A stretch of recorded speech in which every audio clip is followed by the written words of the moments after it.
Hey, what's up guys? It's Foster, and today's video is gonna be all about all the little issues that I've found with my 2015 WRX.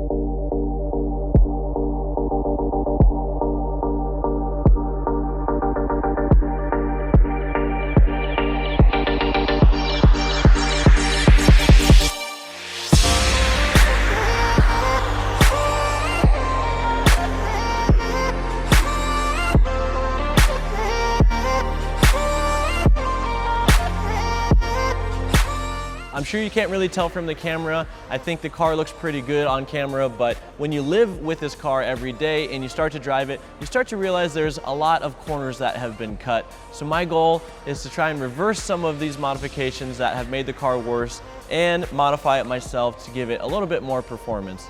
My end goal for this build is going to be a street car that you can daily drive, but you could take to an autocross or you could take to a track day and it would have the performance to match the looks. So let's go over some of the issues that I've noticed with the car so far.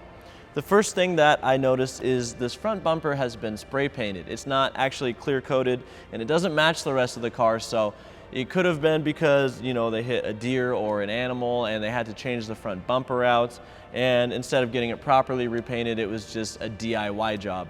The other thing you'll notice about the front end is it's missing a front badge, so we're definitely going to have to get a badge or an emblem on there, or just change the grill out to a JDM style grill. The other thing I'm going to be changing out on this car are the headlights. I'm not a huge fan of the blacked out stock headlights. We're probably going to be switching over to more of a Subi Speed LED headlight because why not? It's going to make the car look awesome.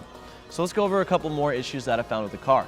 Let's talk for a second about my two spoilers on the back of this WRX. At first I didn't really mind the look of the STI wing, but now that I've got the car back and I've looked at it a little closer, I can tell that this spoiler has actually been spray painted. It's a DIY job, and to be honest, it wasn't done very well. So rather than trying to fix the paint on this STI spoiler, I think we're just gonna remove it from the car and just rock the OEM duckbill.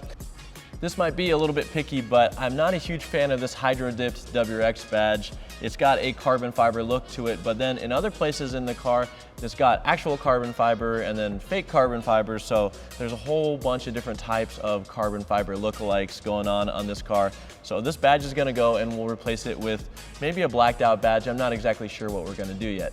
Another part that I plan to switch out on my WRX is the exhaust. At the moment, it's got an unknown brand axle back on there. If I had to guess though, I'd honestly say it's probably from eBay because of the quality of the welds. So we're gonna be switching that out for a full catback exhaust system. I'm excited to get a new exhaust on here and see how it sounds.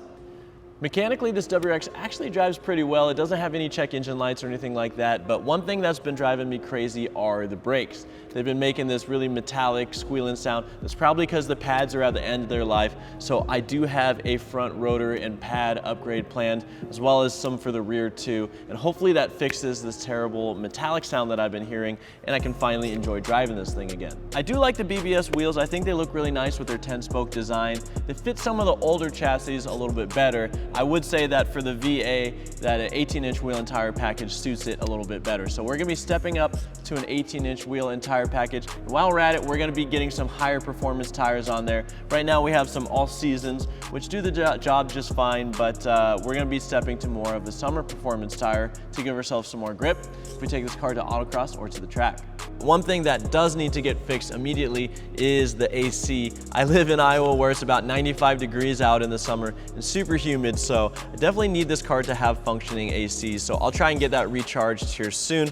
In addition, I'm gonna give this car some fluid changes, so engine oil, transmission oil, and a radiator flush. And then down the road, I'd also like to do some walnut blasting on the heads, since that's a service you're supposed to do about every 60,000 miles for these direct injection engines. So stay tuned for a bunch of maintenance on this motor as well.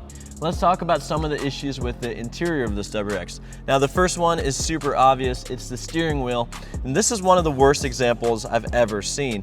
It's no surprise that Subaru doesn't use very high quality materials in their interior, and their cheap leather wears really fast. but this steering wheel looks like it's 20 years old. I can't believe that it's only about 6 years old. So we're definitely gonna be changing out the steering wheel on this car. Another thing that bothers me since driving this car is the volume and the skip button doesn't communicate with the head unit. So I'm either gonna get an adapter to make the volume controls work with my aftermarket head unit, or we might just move to a whole different aftermarket head unit, but that's definitely on my list too.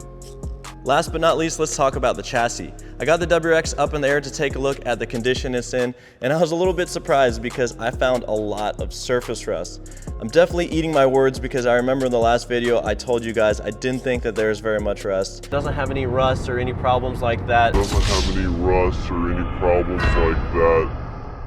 And it turns out, maybe by Michigan standards, this isn't very much rust, but this is definitely gonna be a lot of work to fix and make clean again. It's gonna need a lot of wire wheeling, and a lot of components are gonna need replaced in the rear of the car.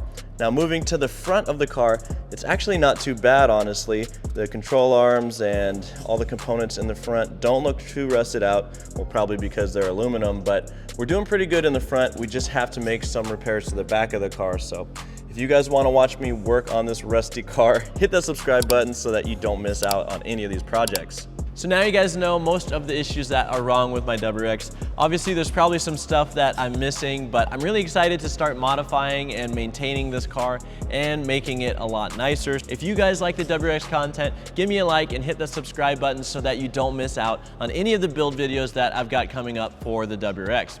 With that being said, thank you guys so much for watching. I'll see you later.